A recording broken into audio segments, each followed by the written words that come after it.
가플리징 다문화교회 목표와 특징을 하나씩 제가 읽어볼게요. 그 첫 번째 문장들 중심으로 읽을게요.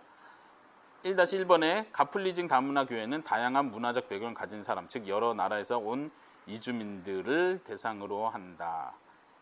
예, 여러분들 다 보신 대로고요.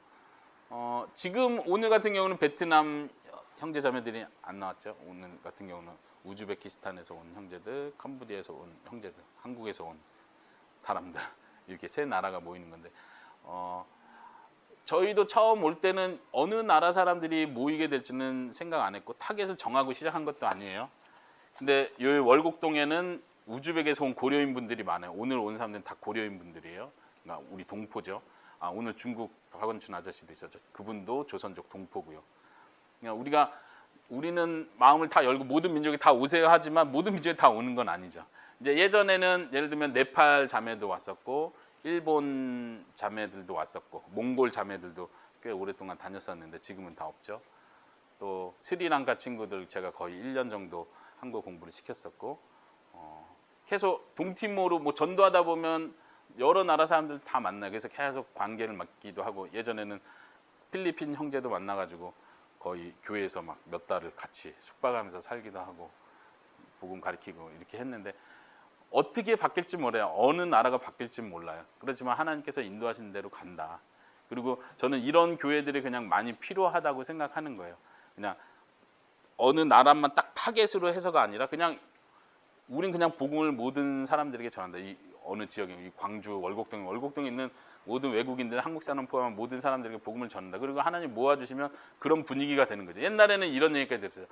거기 월곡동 여기 미스터 피자 옆에 그 베트남 교회 아니에요? 그래서 우리 그런 적 없는데, 근데 베트남 사람들이 많이 오면 사람들은 베트남 교회라고 생각해요. 어느 때는 거기 고려인 교회 아니에요? 이렇게 말하는 사람도 있고, 어느 때는 고려인 사람들 진짜 많아졌던 적도 있어요. 분위기가 계속 달라지는데 우리가 앞으로는 어느 쪽으로 갈지 모르겠는데 이제 제가 바라기는 한국 사람보다 다른 나라에서 온 사람이 더 많아졌으면 좋겠다. 그렇죠? 예. 한국 사람들 요즘에 너무 많아져서 불안해요.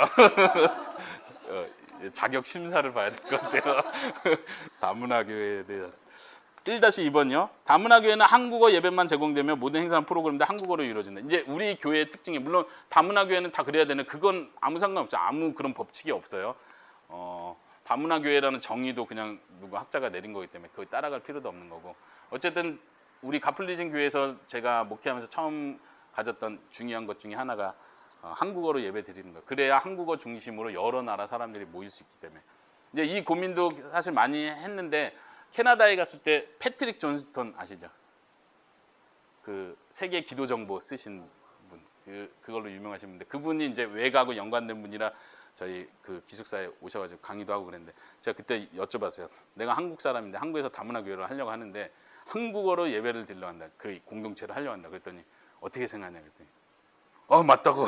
그분 되게 좋으신 분이에요. 나이가 되게 많으신데 되게 좋으시고 칭찬을 많이 해주시더라고요.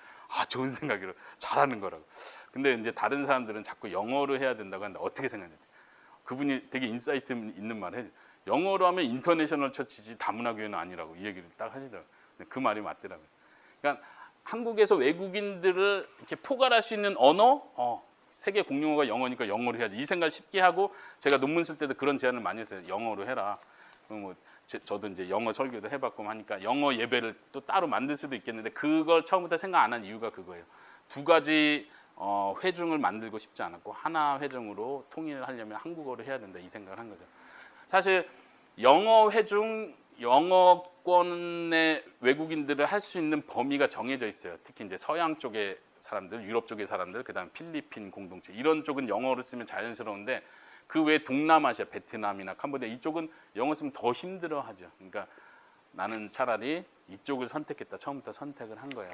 그러니까 서양권이나 좀 이렇게 화이트 컬러 외국인들은 사실 큰 교회에서 잘 커버할 수 있어요. 그 좋은 프로그램, 선진국적인 프로그램들이 많기 때문에 우리도 초창기 전도할 때 영국 사람, 미국 사람도 많이 만나고 했는데 아프리카 사람도 마찬가지고 이제 영어가 되니까 막 반가워서 얘기를 하는데 결국 한 번도 안 왔던 것 같아요. 그렇죠? 그쪽 서양 쪽이나 유럽 쪽에서는 한 번도 안 왔는데 어쨌든 제 그냥 소망은 그런 영어권의 사람들도 같이 한국어로 조인을 했으면 좋겠다. 이건 좀 삐딱한 시각이긴 한데 제가 캐나다에 있으면서 많이 느꼈던 것 중에 하나가 영어권의 사람들이 그렇지 않은 비영어권 사람들 굉장히 무시하는 게 있어요. 꼭 미국 사람만 아니고 꼭 영국 사람만 아니고 자기가 영어를 쓴다 그러면 영어 못 쓰는 사람들을 무시하는 경향이 되게 많더라고요. 근데 우리 교회는 그런 의미에서 영어 잘 쓰는 사람이 좀 더 높아지는 것보다도 한국어 잘하는 사람이 차라리 높아진다는 표현보다도 그냥 한국어로 통일됐으면 좋겠다 하는 생각이 있어요. 여기 그냥 우리 교회 예배 참석하시면서 한국어로 한다는 거에 대한 어떤 장점들을 많이 발견하시나요? 네. 문제도 있죠. 네, 문제도 있을 거예요. 그런 좀 극복하는 고민들을 계속 해야 되는데 그런 면에서 이제 설교도 그렇고 성경 공부도 그렇고 계속 어떻게 하면 그 언어의 장벽을 넘을 수 있을까 계속 고민할 수밖에 없고 이제 하나 생각하는 거는 교회가 좀 규모가 커지고 나라별로 리더가 세워진다면 얼마든지 주일 오후에 나라권별 모임 이게 가지면 좋겠다 하는 생각이 들어요. 예전에 고려인 분들이 많을 때 사실 따로 이렇게 고려인 모임을 계속 갖게 했었거든요. 주일 오후에 고려인끼리 토론하고 대화하는 시간 이렇게 나라별로도 하려고 시도했었는데 지금은 뭐 그렇지 않고요. 세 번째, 복음 전도와 회심 사역을 주 사역으로 한다. 우리 교회의 특징입니다. 그래서 이렇게 딱 보시면 알겠지만 막 이렇게 외국인들 돕는 사역 중심으로 인권 중심으로 뭐 이렇게 서비스 중심으로 가지 않는다는 거 아셨을 거예요. 그래서 초점은 어쨌든 말씀 사역하고 양육 사역하고 회심 사역이라는 건 이 사람이 정말로 예수님을 바르게 믿고 거듭나는 거 거기에 초점을 둔다는 얘기죠. 그렇기 때문에 좀 설교가 좀 더 강조가 되는 게 자연스럽고요. 네 번째, 다문화 교회는 목회적 돌봄과 양육을 중시한다. 아까 앞에서 말한 것과 같습니다. 목회적인 접근을 계속 하려고 하는 거예요. 단지 이 사람들이 문제 해결 중심으로 가는 게 아니고 신앙이 성장하고 자기의 신앙적 가치관 안에서 문제들을 스스로 해결할 수 있도록 도와주는 거죠.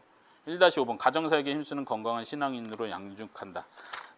뒷부분에 보면 이제 다문화 가정 전도할 때 유의해야 될 사항 중에 제가 1번으로 뽑았던 게 뭐냐면은 남편이 안 믿는데 다문화 가정 여성을 교회로 너무 쉽게 데려오지 마라 이런 걸 제가 명시하는데 왜냐면은 가정이 사는 게 되게 중요해요. 특히 이제 다문화 가정 같은 경우는 특징이 언어 소통이 안 되고 문화적 차이가 있다 보니까 많은 경우 남편하고 혹은 시어머니하고 이게 다 등이 돌려져 있는 경우가 많아요. 의사소통이 안 되면서. 근데 이제 거기서 아주 선량하고 친절한 분이 우리 교회 나오세요. 그러면 얼마든지 우리 본문에서 본 것처럼 부모와 자식과 남편을 등지고 얼마든지 교회 나오고 싶은 거예요. 막 하루 종일이라도 있겠다 이거죠. 근데 우리가 그걸 너무 반가워하고 믿음이 너무 깊이 들어가서 그래 계속 교회 나오세요. 이렇게 해버리면 가정이 진짜 자연스럽게 파괴돼요. 지금도 다문화 가정이 파괴되는 게 너무 중요한 문제인데 중요한 이슈로 떠오르고 있는데 이런 부분에서 사역하는 분들이 그냥 교회에 오니까 목표 달성이다 이렇게 생각하지 않고 좀 더 장기적으로 보고 이 가정이 부부가 계속 화합할 수 있도록 도와주는 역할을 계속 고민하는 게 참 중요하다. 그래서 가정을 세워가야 된다. 이 사람의 신앙이 건강해지고 튼튼해질수록 남편을 더 잘 돌보고 신부모에게 더 본을 보이고 도리어 외국 사람이 한국 사람에게 본이 될 수 있는 수준까지 가정을 세워가는 교회가 되야겠다. 또 이제 교회 우리 다문화 교회 자체에서도 계속 가정을 중요시하죠. 그렇죠, 혁정제님? 예.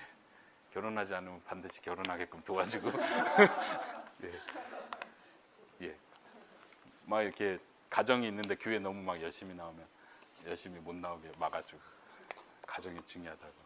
항상 그 균형을 우리가 참 잘 유지하는 게 정말 중요한 것 같아요. 1-6번이요. 세계선교 역파송은 장기적 비전이다. 네, 설명했고요. 넘겨보겠습니다. 이제 이 세 번째 페이지는 개혁주의 입장에서 뭐가 특징이냐 이런 얘기를 하려고 하는 건데 혹시 여기까지 질문 있으십니까?